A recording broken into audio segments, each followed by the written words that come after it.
Niché au cœur d'un écrin de verdure, entre Saint-Julien et la Chapelle-Hermie, le lac du Jaunet est un lieu incontournable pour les amoureux de nature. Chant des oiseaux et mélodie de l'eau, ce cadre est profondément ressourçant. Stéphane, je vois quelqu'un qui nous attend. L'année dernière, au marché des producteurs de Dompierre, on avait rencontré une jeune femme, Cécile, qui lançait une jolie aventure. Donc je vais proposer de venir nous rejoindre cette année sur le chemin pour qu'elle nous en dise davantage. Bonjour. Bonjour Cécile. Salut Marion.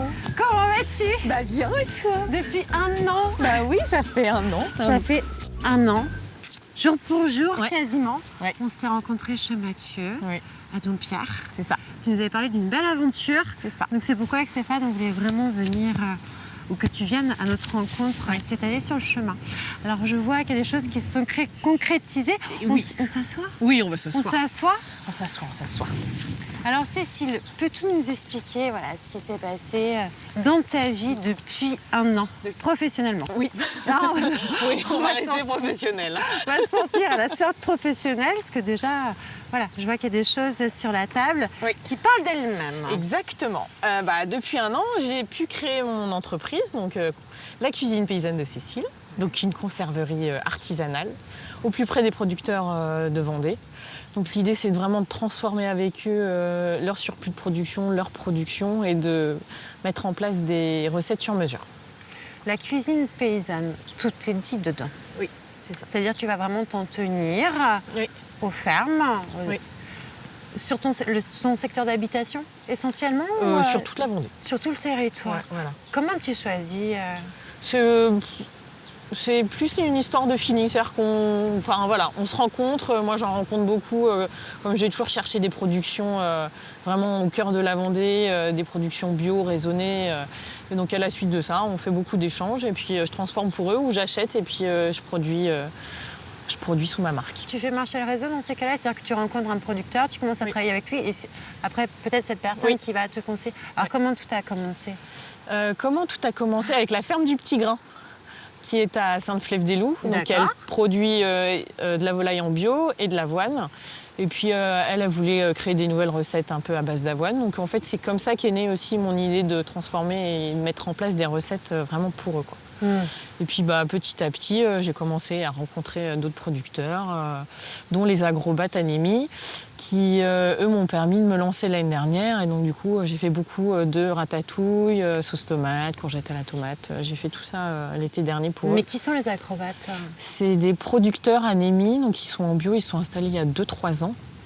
Ils ont un banc de marché au sable, et puis ils font de la vente directe. Légumes, essentiellement légumes. Et en fait, dans leur parcours de production, eux, ce qu'ils veulent, c'est vraiment avoir donc, le légume brut et puis une partie avec des produits issus de leur ferme, mais transformés. Ouais. Parce qu'en fait, ce qui est génial dans ton idée, Cécile, si je ne me trompe pas, en fait, tu vas prendre tout leur surplus qui aurait dû partir à la benne ou Ouais. autre, Ouais. tu le transformes et ensuite tu leur revends sous la forme Oui. de conserve. Exactement. Alors, c'est-à-dire qu'aujourd'hui, la cuisine paysanne de Cécile tourne uniquement autour de ça. Est-ce que tu penses un jour diversifier tes missions? Alors, je diversifie déjà. Ah. Alors, dis-moi tout. Je diversifie déjà. Donc au bout de quelques mois, Ouais, ça y c'est est. ça. Je diversifie déjà. Donc, je fais des prestations traiteurs. D'accord. Donc, vraiment toujours autour de la paysannerie. Donc, on est vraiment en buffet traiteur paysan à partager. Froid, buffet froid. Froid ou chaud, mais D'accord, aussi. voilà. Mais c'est vraiment, voilà, et ça ne sera pas du traiteur très haut de gamme, c'est vraiment, l'idée c'est d'avoir vraiment le goût des produits, la production locale et puis de rester de saison à 100%. Qu'est-ce qui te plaît dans tout ça, Cécile? C'est la cuisine ou c'est avant tout les démarches auprès des agriculteurs, des éleveurs ou autres? C'est les deux en fait. C'est vraiment déjà le contact avec les producteurs en direct parce que du coup ils aiment leurs produits, ils aiment faire grandir leurs bêtes ou faire pousser leurs légumes. Ils sont passionnés par ça et donc c'est hyper intéressant de travailler avec eux. Et puis après, du coup, de travailler des bons produits. Après, quand on a des bons produits, on peut faire que du bon. Est-ce que c'est plus facile de travailler avec des bons produits? Ah oui. Oui, c'est plus facile. Pourquoi? Parce que le goût est déjà là, donc en fait on est juste là pour le sublimer et on n'a pas besoin de rajouter plein d'additifs, plein de choses pour... Le goût et les odeurs, parce qu'on ne le sentira pas à la télévision, mais moi j'ai les fraises qui sont sont juste ici. C'est ça. Et c'est vrai que les odeurs arrivent déjà. Oui. Pour toi, Cécile, cette aventure, c'est une reconversion ou tu étais déjà dans l'univers de la cuisine? J'étais déjà dans l'univers de la cuisine, ça fait 20 ans que je suis dans l'univers de la cuisine. J'ai fait l'école Ferrandi à Paris. J'ai fait différentes restaurations gastronomiques, sandwicheries haut de gamme et de la restauration collective pour des entreprises haut de gamme. Puis arrivé en Vendée il y a 2 ans maintenant. Voilà, je savais que j'avais besoin de changer et puis voilà, la rencontre avec les producteurs locaux m'a fait ouvrir ma voie. Discussion, est-ce que tu acceptes déjà qu'on commence un petit peu à goûter tous ces bons petits produits? Tu vas nous expliquer, Cécile, parce que je vois plusieurs choses. Oui, il y a plusieurs choses. Il y a déjà le caviar de tomate, un produit phare qui fonctionne très bien, que j'ai fait donc l'année dernière avec des tomates de Sainte-Flève-des-Loups. D'accord. Parce qu'on a une grosse production de tomates un peu partout. Quelle ferme à Sainte-Flève? Le potager du château, D'accord. avec Manon Garando qui fait pousser ses légumes en bio avec un amour inconditionnel. Donc c'est vrai qu'elle avait beaucoup de tomates. Et puis c'est vrai que l'idée d'avoir un caviar de tomates, donc c'est vraiment une tomate à tartiner. C'est le produit qui plaît, la Voilà. tomate, quand elle est bonne. Quand elle est bonne. Donc moi ce que je fais, c'est que la tomate, je la prends, je la coupe et je l'assaisonne et je la fais sécher de 10 heures à 52 degrés. Donc comme ça, elle a tout son arôme qui est concentré. On enlève toute l'eau qui peut un peu gêner la conservation. Donc on enlève tout. Et puis après, je le mixe et j'ajoute de l'huile de tournesol des moulins d'Ursule, de la Gaïque Ursule à Chantonnay. Donc voilà. C'est vraiment on est vraiment sur du circuit très court. Voilà. Ouais. Donc notre caviar de tomate. Voilà. Et ensuite, alors c'est des petits produits moi, que je ne connais pas du tout. Et donc après, on a des pickles. Donc les pickles, on est sur des légumes marinés en mode cornichon, mais beaucoup moins acide. Donc on a le croquant du légume, on a la marinade avec des épices. Donc, ça permet de conserver le légume quand il est en pleine saison, donc de lui conserver ses saveurs. Et puis comme ça, on peut le grignoter à l'apéro tout au long de l'année. Alors j'ai pas tes connaissances, bien évidemment, mais moi c'est quelque chose que je ne trouve pas sur les étals des pickles. Il n'y en a pas beaucoup, c'est pas très développé. Donc ça pourrait être ton produit Oui. signature. Oui. Et donc là encore, je vois du chou-fleur, je vois des radis. Oui. Tu fonctionnes avec des produits de saison. Oui. Quels légumes tu peux mettre en pickles? Alors, là, j'en ai ramené 2, mais j'en ai d'autres. J'ai la carotte, j'ai de la betterave. Qu'est-ce que j'ai De la courge aussi, peut-être? Oui, j'ai de la courge aussi. Alors là, j'en ai Qui plus. peut plaire. Mais tout Mais est parti. C'est un bon signe, ça. Après, j'imagine aussi que ça, ces petits produits qui doivent être très croquants sont des produits qui doivent bien plaire aux enfants. Oui, ils aiment beaucoup. Comment faire manger des légumes aux enfants? Voilà, donc, c'est ça. donc c'est la bonne exactement chose. ça. Parce qu'on a vraiment une juste dose d'acidité. Donc en fait, ça va pas trop piquer pour les enfants. Et puis, ça leur permet de manger des légumes à l'apéro à côté du saucisson. C'est très sympa. Stéphane, tu aimes les pickles ou pas? On va essayer. Oui. Ça marche. Allez, on essaye. On peut, Cécile? On essaye.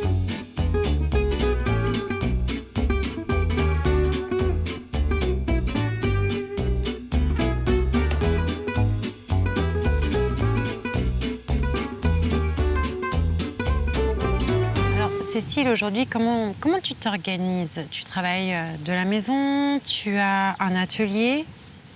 Alors, je travaille un peu de la maison, mais là, j'ai un atelier depuis une semaine à la Ferrière.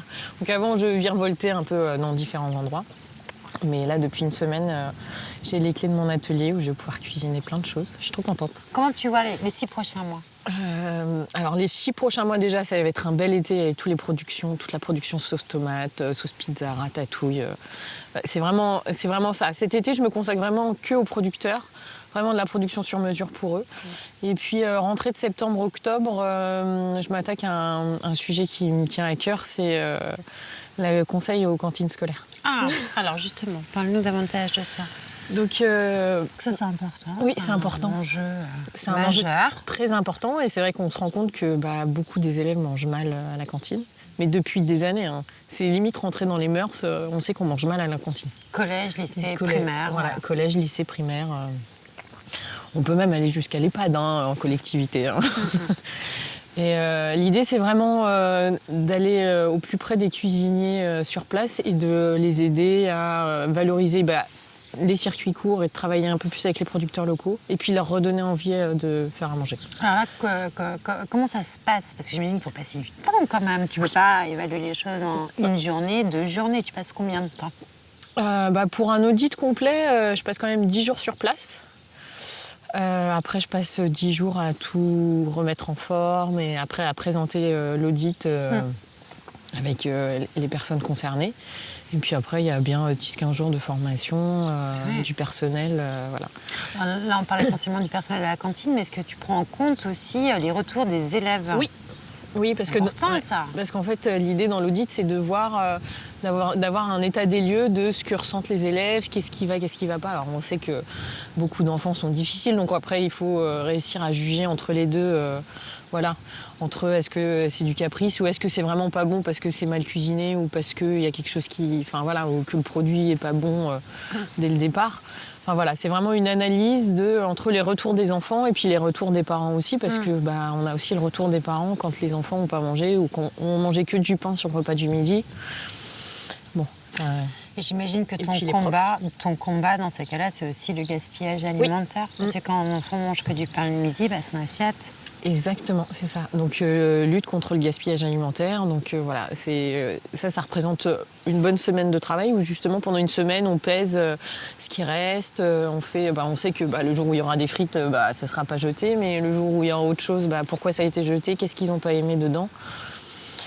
Juste bien le cuisiner, amener quelques épices et de l'amour, et puis les enfants, ils mangent.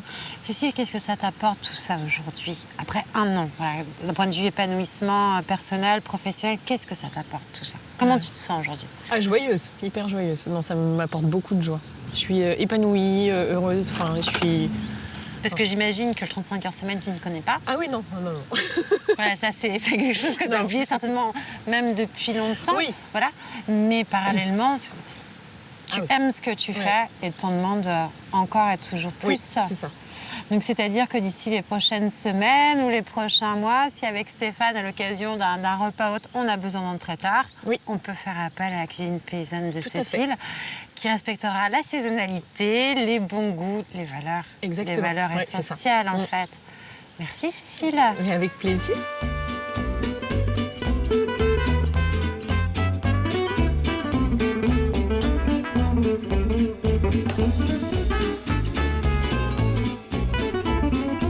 Merci beaucoup. Merci à toi. Peut-être qu'un jour, nos chemins se recroiseront, ce que je souhaite en tout cas. Avec grand plaisir. Plein de courage. Bel été. Oui. Continue. Oui. Continue, toujours plus loin.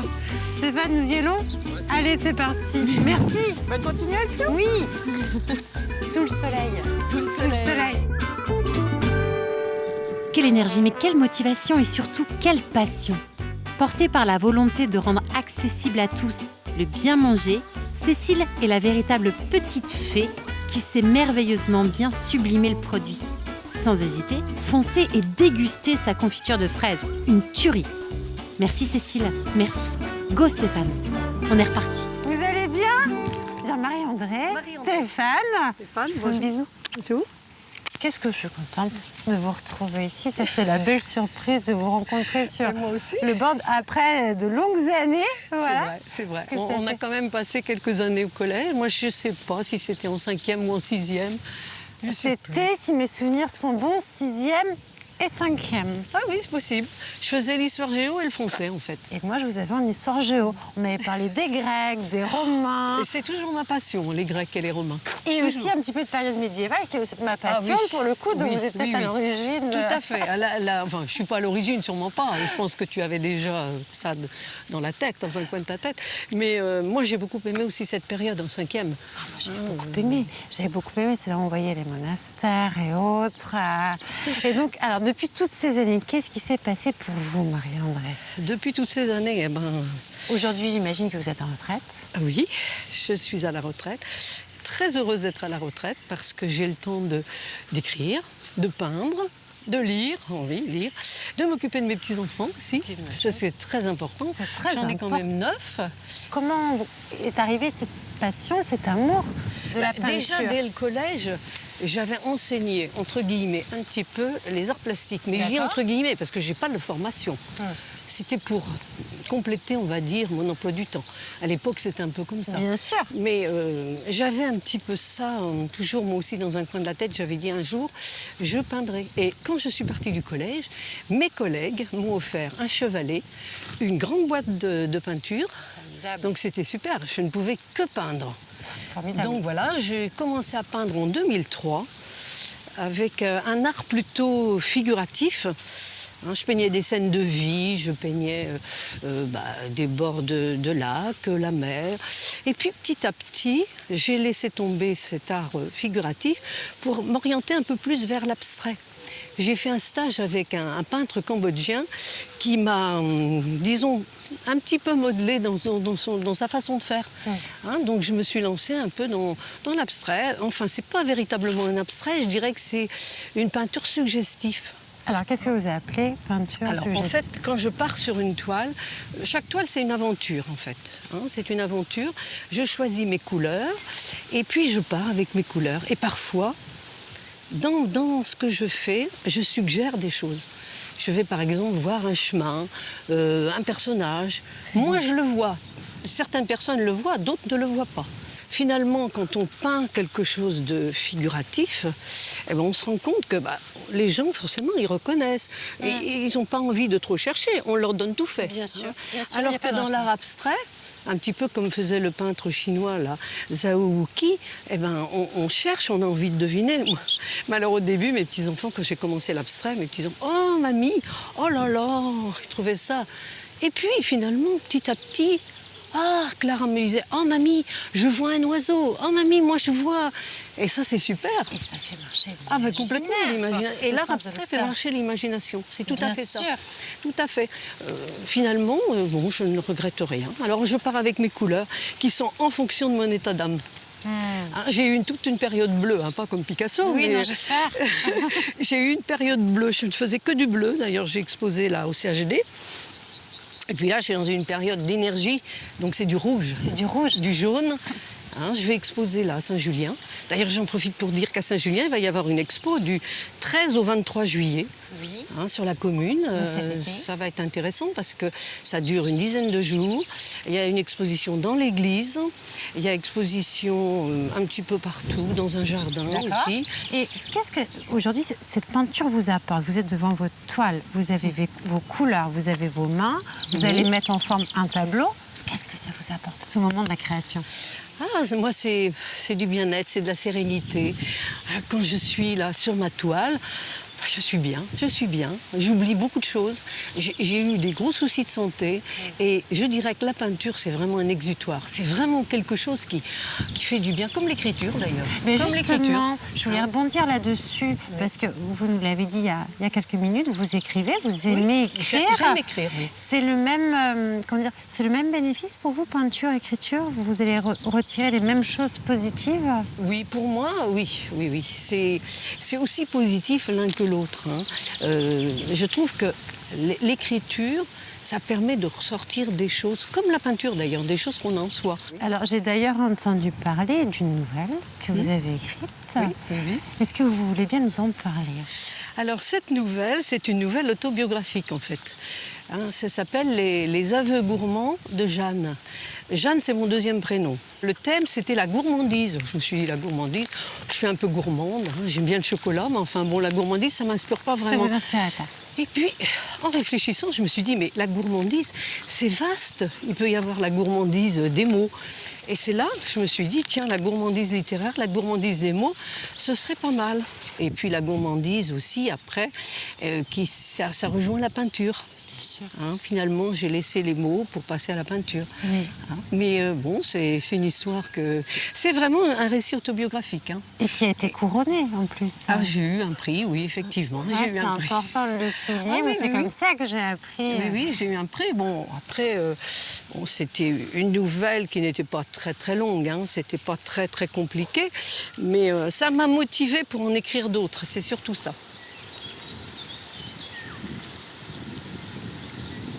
Comment transmettons l'amour des mots, de la littérature, même de la peinture, aux plus jeunes? Ah oui, ça c'est quand même quelque chose d'important, je pense. Leur donner envie, par exemple la peinture, leur donner envie de mettre des couleurs sur une toile, hein, de choisir aussi leurs couleurs. Déjà, le fait de choisir, c'est important. Je me souviens d'un de mes petits-enfants qui prenait beaucoup de choses très foncées. C'était un peu triste, hein. Donc on a appris à faire des mélanges de couleurs. Et les surprises des enfants, quand on mélange par exemple du bleu et du jaune. Oh mamie, oh, regarde, on a fait du vert. Ben oui, c'est ça. C'est super. Voilà. Mais à quel moment décidez-vous de le clore? C'est maintenant j'ai terminé, je le laisse ainsi. Je dirais que c'est quand je suis lasse, ça y est, c'est bon, j'ai assez donné sur cette toile, j'ai passé des heures et je ne vois pas ce que je pourrais rajouter. Hein, donc stop. Et puis quelquefois, je dis ça, et quelquefois je reviens quand même, hein, avant de le vernir, parce qu'une fois que c'est verni, on n'y retouche plus. Mais avant de vernir, j'attends un moment, ça reste dans un coin, et puis parfois j'y reviens, et puis je remets une petite touche d'un peu plus clair. Voilà. Et parfois, comme m'avait appris ce fameux peintre cambodgien avec lequel j'ai travaillé, j'ai fait quelques stages, parce que je suis une autodidacte, hein, je n'ai pas fait les beaux-arts, hein, mais il m'avait il m'avait dit « Oh Marie, tu es faite pour l'abstrait, je trouve que c'est bien l'abstrait, ça te va. » On arrive à suggérer quelque chose. Ça peut être parfois un chemin, tout simplement. Oui. J'ai fait une toile où on voit des arbres. Bon, quand j'ai eu fini, je me suis retirée. Et là, je me suis dit, oh là là, il y a un chemin, il y a un arbre. Et tout ça avec mes couleurs. On sent bien que cette rencontre avec ce peintre cambodgien était très importante pour vous. Très. Et il a eu un rôle, pour moi, il a eu un rôle très très important auprès de moi, hein, je dirais. Alors, une question qui est peut-être plus personnelle, plus intime. Vous me répondez si vous avez envie de me répondre. Quand vous commencez une toile, ça va prendre plusieurs jours, voire même plusieurs semaines. Oui. Est-ce qu'au cours de cette réalisation, vos enfants, votre mari ont le droit d'aller voir l'avancée de votre travail, peuvent aller voir l'avancée de votre travail? J'aime bien que le travail soit bien avancé. Oui. Hein, j'aime pas le début, c'est des balbutiements, voilà. Donc c'est pas forcément intéressant. Hein, parfois c'est même laid. C'est même laid. Il y a des fois où... Du gribouillage, comme disait Clara, ma petite fille. Oh, c'est du gribouillage. Mais non, c'est que je pose des touches de peinture et après, tout ça, ça va s'harmoniser. Hein, là, je suis dans du rouge orangé en ce moment. J'ai eu ma période bleue l'année dernière, que j'ai exposée au CHD de La Roche. Ouais. Mais bon, la période bleue, c'est fini. Maintenant, c'est l'été, là, c'est le Parce soleil. Que j'imagine qu'au cours de cette réalisation, votre toile est l'objet de nombreux échanges entre vous et votre mari, par exemple. Ah oui, mon mari me donne son avis. Ah oui, complètement. Et ça, je trouve que c'est formidable. Oui. Et il va tout de suite me dire « Oh là là, n'y touche plus, c'est super !» Ou alors « Oh non, c'est moyen, oh non !» Comme on le voit, comme on le sent, que ce soit la littérature ou la peinture, ça ouvre de très beaux échanges avec vos proches. Oui. Ah oui. De merveilleux échanges. Avec les proches, avec les amis. Hein, et avec l'inconnu également. Oui. L'inconnu qui vient voir votre je te toile. dirais que les premières expositions, c'est très difficile. Parce qu'en fait, on s'expose, en fait. Et on a un petit peu peur de la réaction des gens. On se dit, ils vont dire, oh, qu'est-ce que c'est que ça? Qu'est-ce qu'elle a voulu faire, là? Quand je faisais du figuratif, j'avais la peur de faire des choses qui n'étaient pas bien dessinées. Parce que quand on fait du figuratif, moi je dis, il faut que ce soit quand même assez bien fait. Bien sûr. Hein? Bien sûr. Mais après, je ne voulais pas non plus que ça ressemble à de la photo. Parce qu'à ce moment-là, on fait une belle photo et puis c'est bon. Mais après, avec l'art abstrait, je me disais, les gens, mais comment ils vont voir ça? Comment ils vont... Et finalement, non, je ne suis pas déçue parce que les gens essaient de... Je leur impose rien. Ils regardent ma toile, s'ils n'y voient rien. Alors j'ai des gens, qu'est-ce que tu as voulu faire là? Je sais pas, moi, essayez de voir, vous. C'est vous, qu'est-ce que vous ressentez devant ma toile? C'est ça, moi j'ai ressenti des choses en la faisant, et vous, est-ce que vous ressentez quelque chose en la regardant? Peut-être que non, peut-être qu'ils ne ressentent rien, ou peut-être que si. Oui. Mais surtout l'art abstrait qui permet de faire naître beaucoup d'émotions et autres. Oui. Là, c'est très important. Moi, ce que j'aime beaucoup en vous écoutant parler, c'est qu'on sent que Alors déjà, une retraite très active, donc Ah ça oui, c'est oui, beau. oui. Et Oui, ça c'est important aussi. Je ne me voyais pas rester à la maison. Comme je le dis, un pinceau, c'est quand même plus créatif qu'un balai. Bien évidemment. Parce qu'on passait tout son temps. Non, puis on sent que vous êtes passionné en fait. En Et fait, c'est cette oui, passion qui vous anime. Et ce qu'il y a de très joli, c'est que cette passion, eh bien, vous la partagez avec les vôtres, avec vos enfants, vos les petits-enfants. enfants, les petits-enfants, les amis. C'est ça. Et puis vous avez à cœur de transmettre aussi. Oui, tout ceci. la transmission, c'est important. Mais c'est très important. C'est très, très important. C'est très important. oui. Et continuez surtout. Oui, je vais... Continuez. Je Et pense que notamment je... l'écriture. Oui, je vais poursuivre l'écriture. Ça Parce me que- plaît beaucoup. Parce que votre petite nouvelle, c'est un petit bonbon. On la lit. Oui, voilà, c'était elle est toute douce. c'était une gourmandise, en fait. Mais c'est exactement. c'est C'était une réussi. petite gourmandise. Marie-André, si vous voulez bien, avant de se quitter, parce que nous, il va falloir qu'on reprenne le chemin avec Stéphane, j'aimerais bien qu'on fasse une petite photo ensemble. Oui.